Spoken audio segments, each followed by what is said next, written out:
trouver, je dirais, on va passer de la lumière à l'ombre avec les guides Spéléo du Larzac qui vous proposent de découvrir les sous-sols de Saint-Guillain-les-Déserts. Alors, allumez vos torches, on y va.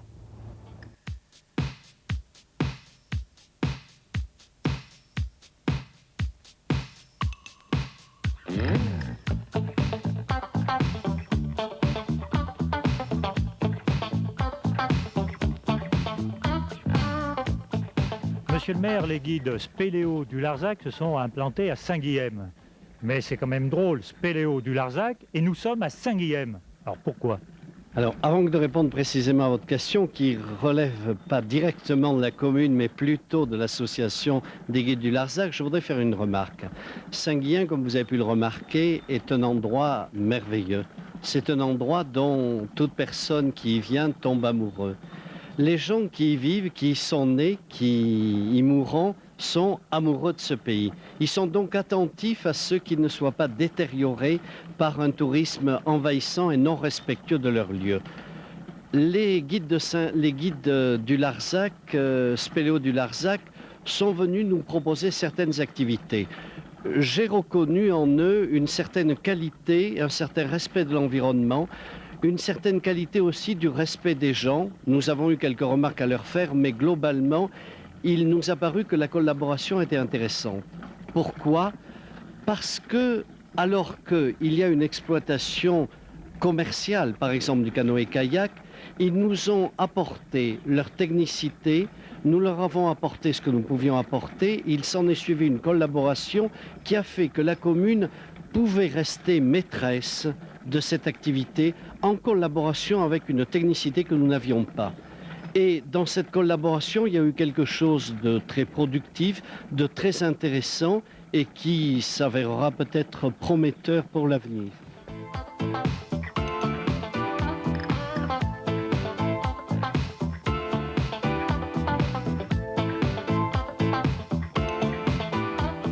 Bon, Hubert Borg, les guides Spéléo du Larzac à Saint-Guilhem. Pourquoi? Pourquoi? Eh bien, si vous escaladez en randonnée ou en varap cette falaise, vous êtes juste sur la partie méridionale du plateau du Larzac. Donc, Saint-Guillain et le plateau du Larzac, c'est presque à côté.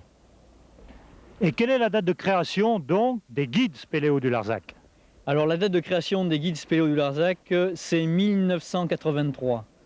En ayant énormément exploré les grottes et avennes de tout le département de l'Hérault et en particulier du Larzac Sud, nous avons eu l'idée, avec des amis, de monter en tant que professionnel, une association de guides Spéléo sur Saint-Guillain-le-Désert. Et on les a appelés les guides Spéléo du Larzac parce que le Larzac possédait une image de...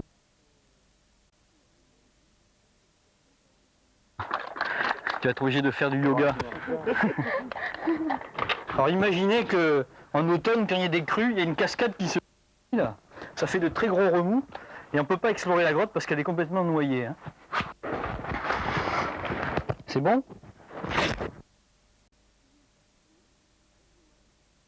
Complètement la galerie où qu'on va emprunter. Et ces eaux viennent du causse du Larzac. Causse du Larzac qui est au-dessus, à environ une vingtaine de kilomètres, et qui draine l'ensemble des eaux de pluie qui ruissellent et qui s'enfoncent dans la terre et qui vont rejaillir dans la vallée de l'Hérault. Là, tout à l'heure, on va marcher sur du sable comme à Palavas. Alors, il y a un petit passage ici.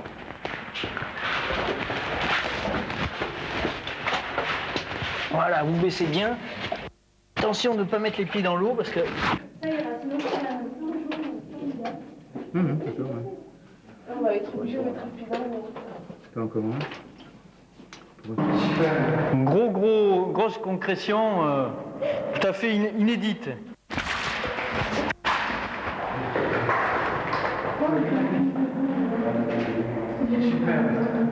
Joli, hein? De toute stalagmite, il y a une stalactite. Et l'eau, en tombant, elle explose, elle éclate. Et le carbonate de calcium, la calcite contenue dans l'eau, elle se diffuse en éclatant et ça fait quelque chose d'arrondi.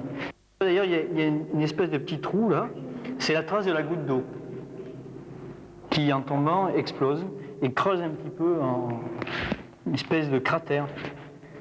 Et quand il y a beaucoup de gouttes d'eau qui se rassemblent, eh bien, le concrétionnement est disons, mastoc, forme plusieurs concrétions en une, comme ça, et ça fait des colonnes en général qui remontent. Et là, si vous revenez dans 2 ou 3 000 ans, vous verrez une grande colonne ici.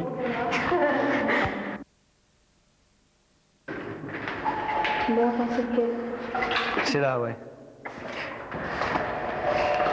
Voilà, vas-y. Ici. Le cancre de la classe. Ah, ça mouille. Oh là là. C'est où qu'il fallait pas finir les pieds? Attention à la tête ici.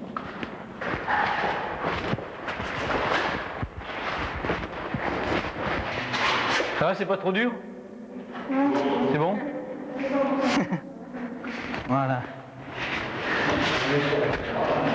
Ok.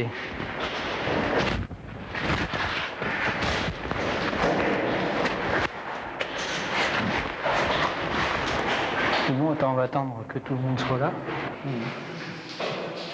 Alors ici, au niveau de... On est à un point topographique, c'est-à-dire qu'il y a eu un plan qui a été dressé précisément et qui a été baptisé la forêt. Parce qu'il y a beaucoup de stalactites et stalagmites qui sont de nature assez impressionnante, quoi, pour le reste. Et vous pourrez regarder ici, sur cette grosse colonne, il y a des noms inscrits, des dates, 1903, 1902, 1900. Pourquoi ? Parce qu'au début du siècle, il y avait une personne dans le village qui, pour gagner un peu d'argent, faisait ce qu'on fait maintenant, faisait visiter la grotte. Alors les gens montaient à dos de mulet par le petit chemin et ils arrivaient et ils venaient s'éclairer, ils s'éclairaient à la bougie, ils venaient jusqu'ici et c'était un petit peu le point, le terminus, parce que bon, l'autonomie des bougies n'était pas important et il fallait qu'ils retournent de façon rapide. Donc ils s'arrêtaient ici et ils repartaient.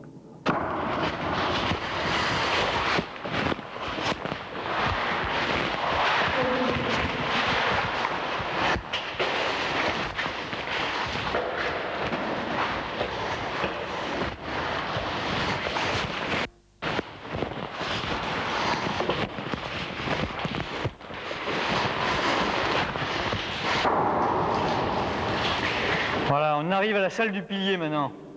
Vous avez le pilier qui est derrière moi, qui est le pilier le plus gros de toute la région. Vous regarderez, il fait plus de 7 mètres de circonférence. Je présume qu'il a fallu un sacré temps pour le faire. Ah, il a fallu plusieurs millions d'années pour le faire. Hein. Mais si on voulait sortir en creusant un trou, en allant vers la surface, à partir d'ici, il faudrait creuser 350 mètres de rocher. D'accord. Bon, on peut s'y mettre. Je vais vous donner les pioches, on va y aller.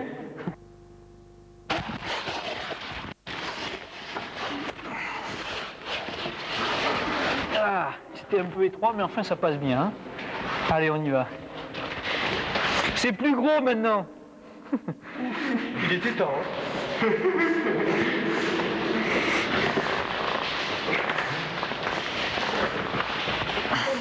C'est bon? C'est bon. Viens, viens, on va voir là, viens.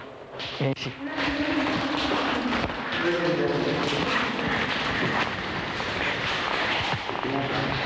Xavier.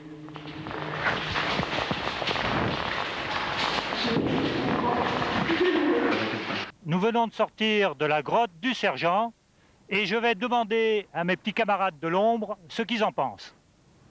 Philippe. Alors moi ça m'a beaucoup plu. Si c'était à refaire, je le referais. L'ambiance était bonne, c'était très sympathique. Et si on peut le refaire, on le refait. C'est la première fois que tu faisais de la spéléo? Non, la deuxième, mais ça m'a beaucoup plu. Enfin déjà la première fois ça m'avait plu, mais là je suis encore plus partant. Merci. Muriel, toi, c'est la première fois que tu descendais comme ça? C'est la première fois, ouais. C'est une bonne expérience. Parfois j'attends que Hubert refasse une promenade pour repartir avec lui. T'as pas eu peur? Pas trop, malgré les petites peurs que vous m'avez fait tous ensemble.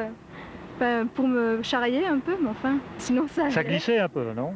Ça glissait un peu, ouais. Mais enfin, c'était grisant. Ça a été grisant d'être avec nous alors. D'être avec vous et aussi de partir un peu à l'aventure. Et toi, qu'est-ce que t'en penses? Moi aussi, prêt à repartir, prêt pour le perfectionnement, continuer. C'était la première fois que t'en faisais de la spéléo? C'était la première fois que j'en faisais comme ça, vraiment, oui. Ça m'a vraiment, c'était très bien. Je pense qu'il peut y avoir du risque après, et on peut monter dans la difficulté et devenir intéressant. Dricia, c'est la première fois que tu fais de la spéléo. Oui, c'est la première fois et ça m'a plu. Le guide, pour toi, comment il était? Il était parfait. Je crois, toi, c'est pas la première fois que tu fais la spéléo, puisque le guide que nous avions ce matin, tu le connais très bien. Oui, c'est mon frère. En effet, j'ai eu la chance d'être sensibilisé très tôt à la spéléologie et c'est des expériences que je renouvelle toujours avec beaucoup de plaisir. Alors, quels sont vos projets à vous? Voilà, tout à fait. Nous avons l'intention, en collaboration avec le Conseil général de l'Hérault, de créer une structure d'accueil pour permettre aux gens de rester plusieurs jours et non pas de rester seulement une journée, de faire un tour à Saint-Guillain et de repartir, mais de connaître davantage le secteur et de bien s'imprégner du site exceptionnel que nous offre Saint-Guillain.